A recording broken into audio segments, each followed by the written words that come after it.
பக்கம் மானம் சூடு சுரண இல்லாத நாடுகள் பார்க்கல என்ன பொறுத்தவரையில் அமெரிக்காவும் இஸ்ரேலும் தான். ஸோ இது கேவலம் அடுத்த என்னென்னா அதிகம் இஸ்ரேலுக்கு தான் அது சேரும். ஏன்னா இப்போ இது எப்படி நான் பார்க்குறேன்னா இந்த ரெண்டு கிழமை யுத்த நிறுத்தத்தை ஒருவனோட நாங்கள் ரேஸ் பண்ணி கொண்டிருக்கல அந்த ரேஸ் பண்ணுற இடத்துல நில்வாரம் களைச்சி போனேன் எனக்கு ஒரு 2 கிழமை பவுசை தான் அதுக்கு ஒன்று ஓடி வெல்றேன்னு சொல்கிற மாதிரி கிடக்கு. என்ன பொறுத்தவரையில் நீங்கள் என்ன நினைக்கிறீங்கன்னு எனக்கு தெரியல. வெற்றி என்னமோ ஈரானுக்கு தான். ஏன்னா ஈரானை அடிக்க முடியாமல் தான் இவர்கள் திருப்பியும் ஒரு போர் நிறுத்தத்தை கேட்டிருக்காங்க.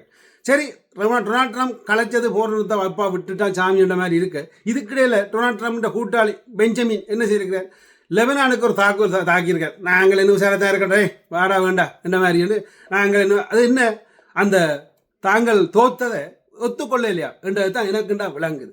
ஸோ இது உண்மையாக சொல்ல போனால் ஒவ்வொருவரும் பாதிக்கப்பட்டது, எல்லாரும் கதைக்க வேண்டிய ஒரு விடயம். அதாவது நானும் பாதிக்கப்பட்டிருக்கேன் பெட்ரோல் அடிக்கீங்களே, இந்த மூலையில் இருக்க நீங்களும் பாதிக்கப்பட்டிருக்கீங்க பெட்ரோல் இருக்கீங்களே. ஸோ கருத்தில் பதிவிடுங்க இந்த கர்மங்கள். அதாவது இந்த 2 தலைவர்களும் உலகத்தை காக்க வந்தவர்களா இல்லை உலகத்தை அழிக்க வந்தவர்கள். ஏன்னா உண்மையாக இதுக்கே இல்லை இந்த சிம்பிளாக சுருக்கி சொல்ல போனால் பூட்டின் போன்ற தலைவர்கள் என்ன பெரிய அளவில் சபாசா கத்தினாலும் தலண்டா கத்தினாலும் அந்த அழிக்கிற எண்ணங்களை குறைவாக கொண்டவர்களாக தான் இருக்கிறாங்க.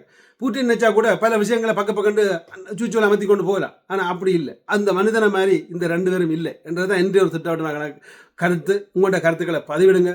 அதாவது இவர்கள் எப்பவும் வெற்றியை கண்டவர்கள். அதாவது நான் இன்று வாழ்நாள் ஃபுல்லாக பார்த்த விடயங்களில் கடாபியை எப்படி அழிச்சாங்கன்னு தெரியும், அதே மாதிரி எங்கண்ட சதாம் ஹுசேனை எப்படி அழிச்சாங்கன்னு தெரியும். ஒரு நல்ல மனுஷன் இப்போ சொல்கிறீங்க, எப்படி விஜயகாந்த் சேத்தாப்புறம் நல்ல மனுஷன் சொல்கிறீங்களோ அது மாதிரி இப்போ எல்லாரும் சொல்கிறீங்க. ஸோ அப்போ இது எல்லாத்தையும் அழிச்ச இவர்கள் இதையும் அழிக்கலாம் என்று சிம்பிளாக கணக்கு போட்டு தான் போல. சுருக்கி சொல்ல போனால் இவர்கள் நல்ல சண்டியனட்ட அம்புடையில் இன்றைக்கு ஒரு நல்ல சண்டியனட்ட அம்பிட்டு இவர்கள் வெக்கம் மானம் சூடு சுரணை இல்லாமல் எப்படியாவது இவங்கள் தோக்கடிக்கிறதுக்கு தாங்கள் என்ன செய்யணுமோ அது எல்லாத்தையும் அது உண்மையாக சொல்ல போனால் பயங்கரவாதி என்று முந்தைய ஒரு காலத்தில் முத்திர குத்தப்பட்ட அமெரிக்காவில் முத்திர குத்தப்பட்ட நாடு பாகிஸ்தான் அவர்களை நடுவராக வச்சு இவர்கள் இப்போ கூத்து போடுறார்கள். உங்களால் முடிஞ்சால் இதுக்கு ஒரு கருத்துக்களை பதிவிடுங்கள்.